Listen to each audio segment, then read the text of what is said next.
Phil Egan is with us. Phil, good morning to you. How are you? Morning, lads. You flagged it last night, yesterday on the show, that the big game wasn't in the Champions League, although they were two pretty interesting results in and of themselves, but that actually the relegation battle was where the hot football action was last night. You were correct. It's the tension of a relegation scrap. Just so much on the line, and Frank Lampard and Everton are in serious trouble. And I listened to Lampard before the game talking about the pressure, and he said, you know, as a player I relished the pressure, the big games. Like, there was a difference though, Frank. You were playing at the top end of the table with Chelsea, where you were, you know, maybe going for a league title, or you were in the latter stages of the Champions League. Relegation scraps are completely different. I think the person to listen to on this is someone like John O'Shea, who obviously won league titles and a Champions League with Manchester United, but he was involved in relegation scraps with Sunderland. And I remember he did an interview with us on Premier League Live after Sunderland had just stayed up with Big Sam, and he just talked about the relief going into the club the next day, looking at all the people around the club who you become so friendly with, knowing that because you've held on to your Premier League status, these people will be kept in the job. Whereas you go to the Championship, obviously we've seen what's happened to Sunderland since they're down in League One now.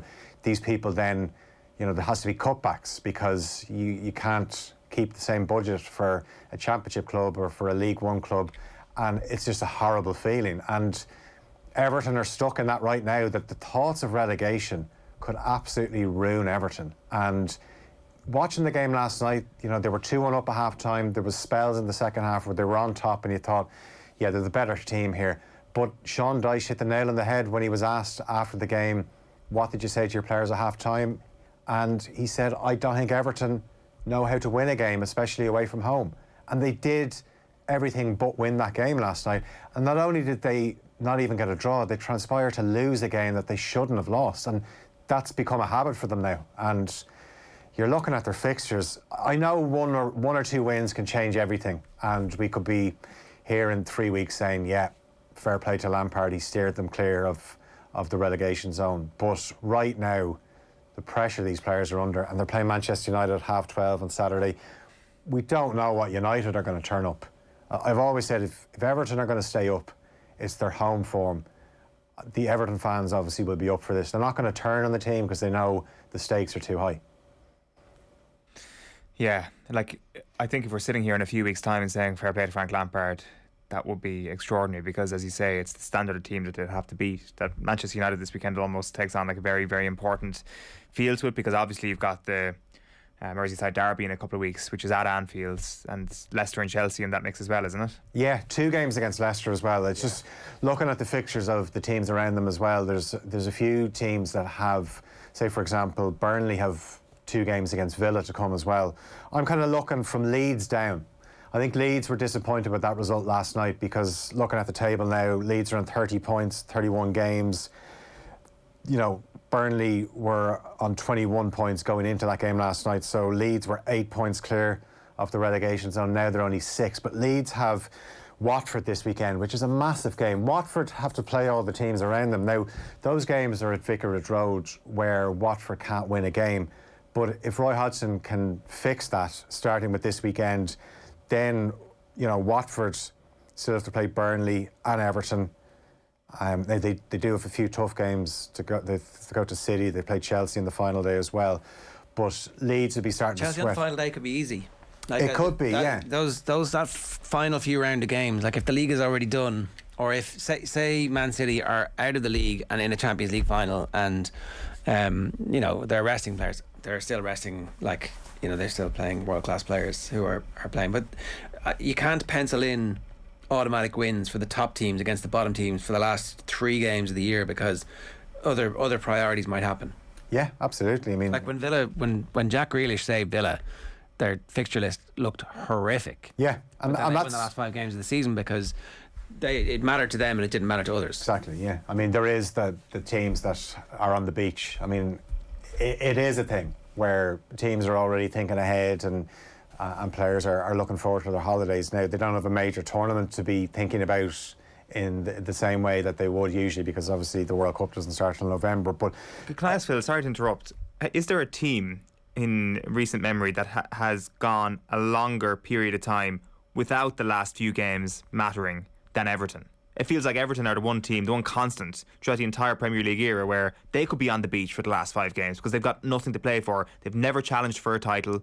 They maybe if you talk about 2006 direction when they 2005 when they were pushing for the Champions League spots, they didn't battle for relegation. Granted, this is just the club's history, not the players' history. In the 90s, they were definitely relegation threatened, like famously last second. Okay, well that's a long time ago. Yeah. I do not remember that. Like it's you could almost pin your hat on Everton being Farley saved them, didn't He Gareth? scored in the Of course. Yeah, Bolton lost that day as well. Then you have the Barry Horn, the Everton are Wimbledon the game. team you want to be playing late on in the season. Like, I know it doesn't matter too much considering there's a massive turnover of players, but Burnley, as we saw last night, are used to this. They're used to the slog. Villa used to fighting for stuff at the end of the season. They got relegated, had to come back up.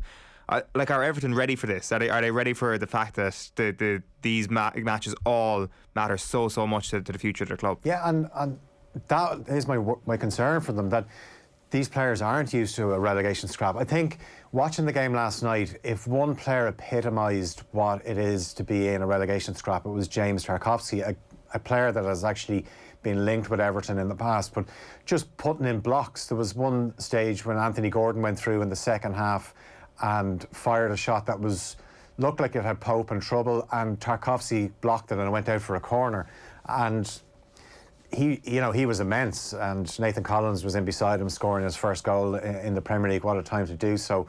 But it was just the fact that Burnley scoring 3 goals. Burnley don't score 3 goals many times in a game or in a season, and Everton are just a shambles at the back. And this was the concern when Lampard came in, that the track record when he was at Derby, when he was at Chelsea, was defensively you were never fully convinced with him, and everybody kept making individual errors, and he could never seem to fix or put his finger on why that happened. And defending is a collective. That's because if you set a team up right, individual errors mightn't cost you because you have such a strong defensive unit that there's somebody else that knows that if somebody makes a mistake, I'll be there to pick up the slack. So say, for example, Nathan Collins made a mistake last night and his teammates got him out of it.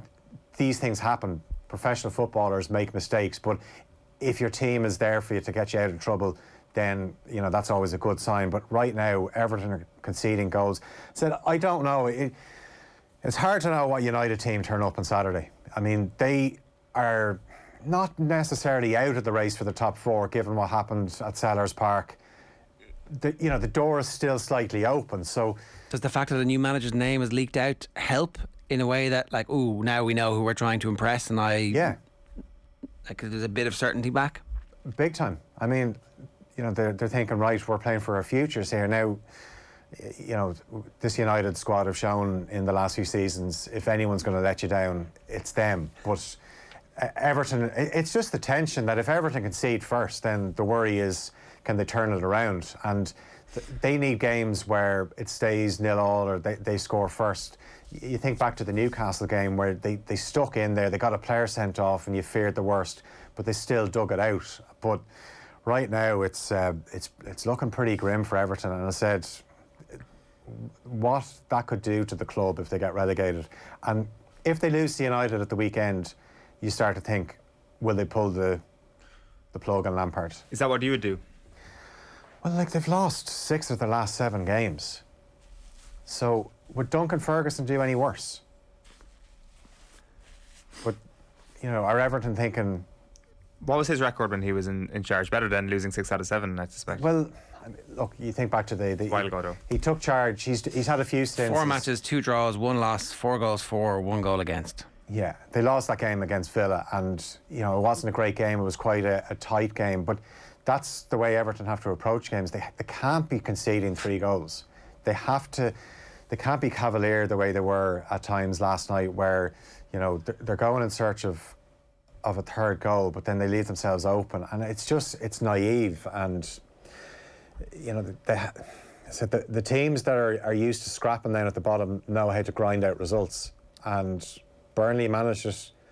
Now we have to see if Watford can do it. If Watford can get their act together, then Everton are in even more trouble, because you just kind of feel that Burnley are up for this now. This is what Burnley have been doing. They keep getting written off, and you kind of think eventually they're going to get caught. I did pick them at the start of the season. I went Norwich, Watford, Burnley. as of now, I'm still I'm sticking with that, but that can change in the space of a game. It's changing before your eyes at the moment. Absolutely. Yeah, it is. Last night was like a massive, massive moment in the whole thing. And like, look, Everton being forced to re-examine who they are, what their identity is, what they mean. Is that new stadium beside the water as the sea level rises? Is that a good idea? I'm not sure. So we'll see. But yeah, look, he picked an interesting team last night and they let him down, even with 2 penalties, even when everything is going their way. That's it. And he did talk about it, the game last weekend, and saying, you just need a bit of luck after the West Ham game. He said, and they got the bit of luck that they needed, where they got the 2 penalties. You're 2-1 up at half time against a team that are not very prolific, and they still managed to lose 3-2. So the pressure is on. But I said, I find the relegation scrap is so fascinating, because it is survival. And good that they had Dele Alli to call on last night as well in a moment of crisis. He's what you want in the trenches. If anyone's going to get them out of trouble, it's going to be Richarlison. Yeah, I think Richarlison played pretty well last night. And again, I said earlier, I literally was watching the highlights, but everything good that they were doing, and there was a great chance, to put them 3-1 up, and he had an overhead saved as well. But I think if they're going to stay up, it's him. I'd be happy if he was at Villa next season and Everton were in the Championship. Villarreal's result last night, where they beat Bayern Munich by 1-0, probably not as heavily trumpeted just yet as it might be, because it's the first leg, and we've seen Bayern come from behind in situations like this before. They had a number of chances to make it 2, to double their lead, to really put some massive doubt in Bayern's mind. But then you look at the Bayern team and they're kind of old. Yeah, the thing here is that Unai Emery is the kryptonite for Bayern Munich. Dermot Corrigan had the statistic that they'd gone 25 away Champions League games unbeaten all the way back to September 2017, when they were beaten 3-0 by Paris Saint-Germain, managed by Unai Emery.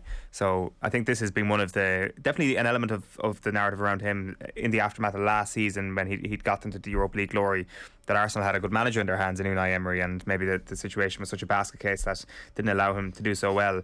But the big thing from last night was the hallmarks of sitting down watching Match of the Day, and at around 11:20 you'd hear Danjuma's name come on in the second last game of Match of the Day. Kind of like a Serge Gnabry graph. Not as dramatic, Phil, but kind of reminds me of it. The sort of, oh yeah, remember him playing in the Championship last season, playing well in the Championship, and now beating Bayern Munich in the Champions League. Yeah, and look at some of the players, because the problem with some of the stories about football nowadays, if a player or a manager, because Emery, let's be honest, people will say it didn't work at Arsenal, but if a player or a manager doesn't succeed in the Premier League, it's almost like they're written off. I saw an article yesterday, I'm not going to say who published it, but it was in relation to Gonzalo Higuain, right? A guy that's won league titles with Real Madrid, banged in goals for Napoli. And it was, the headline for the article was Chelsea flop, Gonzalo Higuain, about his future. There's talk that he's going to retire at the end of the MLS season.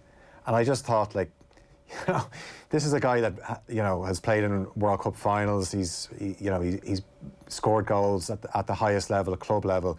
And some people would actually view him as a Chelsea flop, even though his career outside the Premier League was exceptional. And you look at the team that Villarreal had last night. Juan Foyth was playing. You mentioned Danjuma. Obviously playing in the Championship. You had Etienne Capoue, you had Lo Celso. You have guys like this that some of them would be considered as Premier League flops, and here they are, one win away from reaching the Champions League semi-finals and dumping out one of Europe's top clubs. Now, look, we'll see what happens in the second leg. Salzburg also should have beaten Bayern Munich in the first leg, and then they got pumped. Yeah. Now Villarreal are better than Salzburg. They're well set up. I think that there was definitely some early refereeing decisions that went Bayern's way in the second leg, with a bunch of, did they have 2 or 3 penalties in the first 5 minutes? Yeah, Lewandowski was scored a fairly early hat-trick. So, but Emery is a good manager, and just because it didn't work out for him at Arsenal doesn't mean he's an Arsenal flop forever. That's it. And that's the thing, but good evening. We'll never people started picking up on the accent because he wasn't good at managing, whereas that would have become an endearing feature. Whereas was he good at football management in that period of time? There was moments. You think of the the time they beat Spurs in the derby, and they were really on it that day, and people thought, yeah, this guy's going to turn it around. But you see how quickly things can go, and then people start questioning it. So we've just been talking about Everton, and we're probably are we going to see the same when Ten Hag takes over at Manchester United, where if things don't start well, then you start seeing the leaks, or the so-called leaks, where Manchester United players question some of the training methods of Erik Ten Hag. That's just unfortunately the way management goes. Whereas we know Ten Hag is a really good coach, but sometimes it's not that simple. That good coach goes into club, makes them better, because you have to look at the structures around them. That was the comparison with Klopp a little bit earlier on. Somebody saying Liverpool got a bit lucky when they got Klopp, but actually, like, just doing a quick bit of reading earlier on, in the aftermath of that tweet, they had searched out and hunted Klopp down. He was they had arranged this meeting in New York with him, where Klopp had gone with a dossier and said, this is how I'm going to transform the club, and all your relationships for with the media and with everybody. It was basically like the next step on from Brendan Rodgers. But the thing about it was that the owners of that club were fully invested in making Liverpool as successful as possible, and their blueprint for it was a blueprint that was based on what they did with the Red Sox, which was fixing the stadium, leaning into the history of the club, making sure that the best people were in charge of recruitment and training / coaching. And that's a model that works. What is the Manchester United Glazers model? Like, they've been successful in Tampa because they got Tom Brady. It seems slightly similar to their strategy at the end of last season in the transfer window. Yeah, absolutely. Like the shiny signing in a transfer window, which gets people excited, whereas often those less spectacular signings are the ones that work out. And like, you think of when Klopp took over Liverpool, you look at the squad that he inherited, but there was plenty of slip-ups along the way where, you know, I can remember them losing 2-0 away to Hull, and people were going, is this guy really going to be able to turn around at Liverpool? But Klopp had the history of work at Dortmund to be able to say, you know, trust me. And he said it in his first press conference, that maybe in 4 years we're talking about winning titles. And lo and behold, 4 years later, they're champions of Europe. So it does take time, but unfortunately with Manchester United, the managers are not getting time. And one thing that doesn't help as well is the outside noise of players, past players, where they think they know best, whereas they don't necessarily know best, but they're you know, because they're big names, they're always going to get plenty of clicks and hits, and people want to hear what they say. And Manchester United, being such a global club and a huge club, will always have interest. Even if they were down at the bottom end of the Premier League, people would still be talking about them. So it's a really tough job that Erik Ten Hag has ahead of him. I think he's probably the best candidate from that list available at the moment. When you're saying that Poch isn't available, basically. Well, Poch is available. I actually think that Ten Hag is a better bet than Pochettino, in that, like, things had gone stale at Spurs and they fluked their way to the Champions League final. And, like, the job at PSG has been grand. He's not he hasn't reached the level of those managers who are on that carousel where he is super successful and he's won leagues everywhere he's gone. Like, for all my slagging off Carlo Ancelotti, the guy was successful, like, everywhere he went. Yeah, you could say there was a Ten Hag versus Poch showdown in 2019, and who fluked it out on that? Do you want to? But a vastly higher wage bill than he had at Spurs than they had at Ajax. Like, you'd have to say that, like, Ajax getting to the semi-final of the Champions League is on a par with Spurs getting to the final of the Champions League that season. Certainly from the I would have said it was ahead of it, to be honest. I mean, if you look at the budgets and the way Ajax played, and I think as well, what you look for when a new manager comes in is you want to be able to look at the way the team play and know exactly what they're about. And what always helps, you've seen this with Conte coming in at Spurs, when you get like a signature win where you see, that can happen more often down the line. So you think of what Spurs did away to City. That was classic Conte. And it mightn't happen next season at City, but it could happen in big games. Like, say, for example, they go to Anfield this season and they do something similar, where you think, right, if he does this more often, then we become more successful. And you know what? There was actually the bones of something like that emerging, which was a counter-attacking style under Solskjaer. But then they ended up signing, if you think back, the signing Ronaldo completely derailed any sense of what identity was beginning to emerge under Solskjaer, and that was the end of that. It could not survive that because he wanted to be a counter-attacking team that hits you on the break, and it worked relatively well for him in big games over recent seasons. And I don't know, it was always fated to fail because he wasn't good enough. But yeah, well, it was amazing that you had Solskjaer and this counter-attacking team, and you thought there's a few missing parts. You need a centre midfielder. Then Sancho was coming in, and you thought, yeah, they need another centre half. So they got Varane. They didn't get the central midfielder that they need. They got Sancho, but then obviously when Ronaldo was signed, it changed everything. You think back to the first weekend of the season. I know United have Leeds do concede goals, but they absolutely tore them apart on the break. And it was the classic way United were successful under Solskjaer, where they sat in and just broke at pace. And Bruno Fernandes and Pogba were exceptional that day. And there was a real good buzz about it. Varane was obviously unveiled that day, and it was like, yeah, this is, maybe. And then Ronaldo signed, and it was like, oh, this is good. This is getting even better. But as it transpired, Ronaldo, yeah, his numbers might look all right, but it's inhibited the way the team has tried to move forward, and obviously Solskjaer paid the price for that, and it's been really bad. But look at how bad it's been for United this season, and they're still not that far off top four. So that's one of the positives. If you're a United fan, you would say it really doesn't take that much to get back on track. There's always a couple of clubs who are having a terrible season, and so therefore you should be able to qualify. And actually they're going to qualify for the Champions League automatically from now on anyway, when the new rules get in. So it's a good time to be becoming the Manchester United manager. Expectations are low. They won't be in next season, but they will be in the season after that and forevermore, because they're one of the biggest clubs. Right.